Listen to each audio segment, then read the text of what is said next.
Tension ಕಿರಿಕಿರಿ ಮಾಡದೆ ಸಿದ್ದರಾಮಯ್ಯನವರು ರಾಜೀನಾಮೆಗೆ ಒಪ್ಕೊಂಡು ಕೊಟ್ರು. ಪಕ್ಷಕ್ಕೂ ಡ್ಯಾಮೇಜ್ ಮಾಡಲಿಲ್ಲ, ರಾಜೀನಾಮೆಯನ್ನ ಸಲ್ಲಿಸಿದ್ರು. ಸಿದ್ದು ಬೇಡಿಕೆ ಕೇಳಲೇಬೇಕಾದ ಒತ್ತಡದಲ್ಲಿ ಈಗ ವರಿಷ್ಠರಿದ್ದಾರೆ. ಆಪ್ತರಿಗೆ ಪ್ರಬಲ ಖಾತೆ, ಪಕ್ಷದಲ್ಲಿ ಉನ್ನತ ಹುದ್ದೆ ಕೊಡಿ ಅಂತ ಹೇಳ್ತಾ ಇದ್ದಾರೆ. ಹೈಕಮಾಂಡ್ ಬಳಿ ಚರ್ಚೆ ನಡೆಸ್ತಾ ಇದ್ದಾರೆ ಸಿದ್ದರಾಮಯ್ಯನವರು, ನಡೆಸ್ತಾರೆ ಇದೇ ವಿಚಾರವಾಗಿ.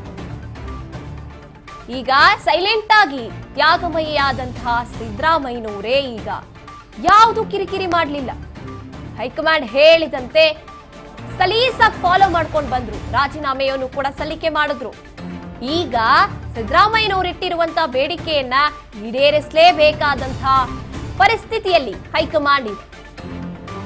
ಅವರಿಷ್ಟೇ ಕೇಳ್ತಾ ಇರುವಂತದ್ದು, ನನ್ನ ಅತ್ಯಾಪ್ತರಿಗೆ ಪ್ರಬಲ ಹುದ್ದೆಗಳನ್ನ, ಸರ್ಕಾರದಲ್ಲಿ ಇರುವಂತಹ ಹುದ್ದೆಗಳನ್ನ ನೀಡಿ ಅಂತ ಮನವಿ ಮಾಡಿಕೊಂಡಿರುವಂತದ್ದು.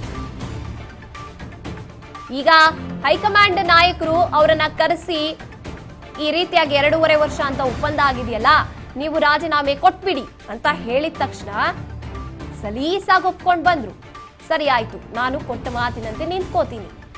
ಅಂಡ್ ರಾಹುಲ್ ಗಾಂಧಿ ಅವರು ಹೇಳ್ತಾರೆ, ಮನವರಿಕೆ ಮಾಡಿಕೊಟ್ಟಾಗ ಸರಿ ಅಂತ ಹೇಳಿ ಯಾವುದೇ ತಕರಾರನ್ನ ತೆಗಿಲಿಲ್ಲ ಅವರು.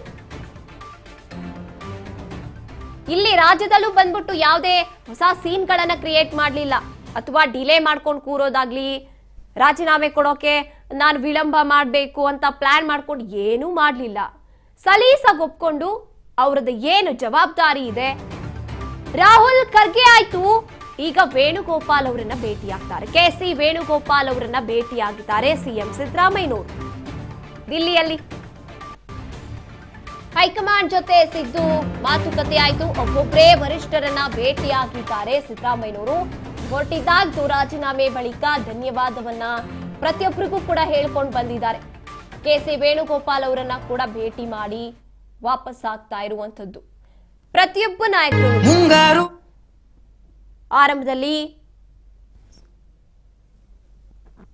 ಪ್ರತಿಯೊಬ್ಬರು ರಾಹುಲ್ ಗಾಂಧಿ ಅವರ ಮನೆಗೆ ಹೋಗಿ ಭೇಟಿ ಆಗೋದಾಗಿರ್ಬೋದು, ಮಲ್ಲಿಕಾರ್ಜುನ್ ಖರ್ಗೆ ಅವ್ರನ್ನ, ಕೆ.ಸಿ. ವೇಣುಗೋಪಾಲ್ ಅವರನ್ನ, ಪ್ರತಿಯೊಬ್ಬರನ್ನು ಕೂಡ ಭೇಟಿ ಮಾಡಿ ಕೃತಜ್ಞತೆಯನ್ನ ಸಲ್ಲಿಸಿ ತಮ್ಮ ಮನವಿ ಏನಿದೆ ಅದನ್ನ ಮಾಡಿಕೊಂಡು ಹೊರಡ್ತಾ ಇರುವಂಥದ್ದು ಸಿಎಂ.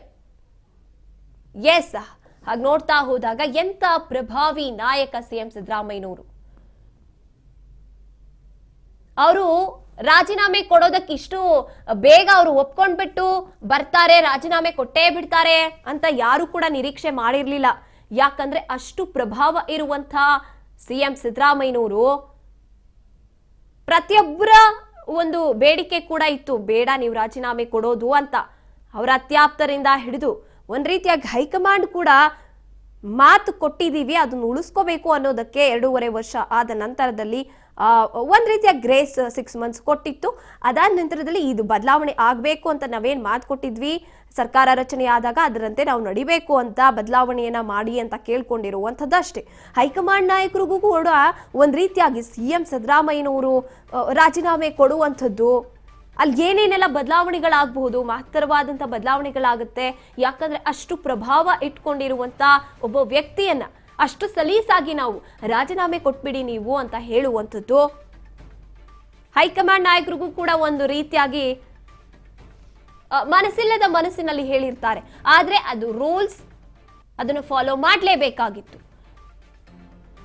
ಈಗ ಅವರು ಕೇಳ್ಕೊತಾ ಇರುವಂಥದ್ದು, ನನ್ನ ಅತ್ಯಾಪ್ತರಿಗೆ ಸ್ಥಾನಗಳನ್ನ ನೀವು ಹೇಳಿದಂತೆ ನಾನು ಯಾವುದೇ ಪಕ್ಷಕ್ಕೆ ಒಂದ್ ರೀತಿಯಾಗಿ ರಾಜೀನಾಮೆ ಕೊಡುವಂತಹ ಒಂದು ವಿಳಂಬ ಮಾಡೋದಾಗಿರ್ಬೋದು, ರಾಜೀನಾಮೆ ಕೊಡ್ಬೇಕಾ, ಸರಿ ಆಯ್ತು ನನ್ನ ಇಷ್ಟಷ್ಟು ಬೇಡಿಕೆಗಳಿದೆ ಅದನ್ನ ನೆರವೇರಿಸ್ಕೊಡಿ ಅಂತ ಡಿಮ್ಯಾಂಡ್ ಮಾಡುವಂಥದ್ದು ಏನನ್ನೂ ಮಾಡಲಿಲ್ಲ. ಪಕ್ಷದ ಒಂದು ಗೌರವವನ್ನ ಕಾಪಾಡಿಕೊಂಡೇ ಬಂದಿದ್ದಂಥದ್ದು ಇಲ್ಲಿವರೆಗೂ ಕೂಡ ಸಿಎಂ ಸಿದ್ದರಾಮಯ್ಯನವರು. ಇಂಥ ಸಂದರ್ಭದಲ್ಲಿ ಹೈಕಮಾಂಡ್ ನಾಯಕರು ಅದ್ ಹೇಗೆ ಅವರ ಒಂದು ಮನವಿಯನ್ನ ಸರಿಯಾಗಿ ಪಾಲನೆ ಮಾಡಲಿಲ್ಲ ಅಂದ್ರೆ ಒಂದ್ ರೀತಿಯಾಗಿ ತಲೆನೋವಾಗುತ್ತೆ. ಅಯ್ಯೋ, ಇವರು ಇಷ್ಟೆಲ್ಲ ಸಲೀಸಾಗಿ ಪಕ್ಷಕ್ಕೆ ಒಂದ್ ಸ್ವಲ್ಪನೂ ಕೂಡ ತೊಂದರೆ ಆಗದಂತೆ ಅವರು ರಾಜೀನಾಮೆ ಕೊಡಿ ಅಂದ ತಕ್ಷಣ ರಾಜೀನಾಮೆಗೆ ಒಪ್ಕೊಂಡ್ರು.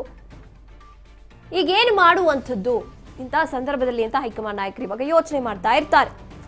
ಈ ಕಡೆ ಡಿ.ಸಿ.ಎಂ. ಡಿ.ಕೆ. ಶಿವಕುಮಾರ್ ಅವರು ಕೂಡ ನನ್ನ ಅತ್ಯಾಪ್ತ ಬಣಕ್ಕೆ ಸಚಿವ ಸಂಪುಟ ಪುನರ್ರಚನೆ ಆಗುವಂತ ಸಂದರ್ಭದಲ್ಲಿ ಅವಕಾಶ ನೀಡಲೇಬೇಕು ಅಂತ ಅವರು ಪಟ್ಟು ಹಿಡಿತಾ ಇರುವಂತದ್ದು. ಈ ಕಡೆ ಸಿಎಂ ಸಿದ್ದರಾಮಯ್ಯನವರು ಅವರ ಶಾಸಕರು ಭರವಸೆಯನ್ನ ಸಿದ್ದರಾಮಯ್ಯನವರ ಮೇಲೆ ಇಟ್ಕೊಂಡಿದ್ದಾರೆ. ದೆಹಲಿಗೆ ಹೋಗಿದ್ದಾರೆ. ನಮ್ಮ ಪರವಾಗಿ ನಮ್ಮ ನಾಯಕ ಮಾತನಾಡ್ಕೊಂಡು ಬರ್ತಾರೆ, ನಮಗೆ ಸ್ಥಾನ ಸಿಕ್ಕೇ ಸಿಗುತ್ತೆ ಅನ್ನುವಂತ ಆಸೆಯಲ್ಲಿ ಇರುವಂತದ್ದು. ಈಗ ನೋಡ್ಬೇಕಾಗತ್ತೆ ಹೈಕಮಾಂಡ್ ಏನ್ ನಿರ್ಧಾರ ತಗೊಳುತ್ತೆ ಅಂತ.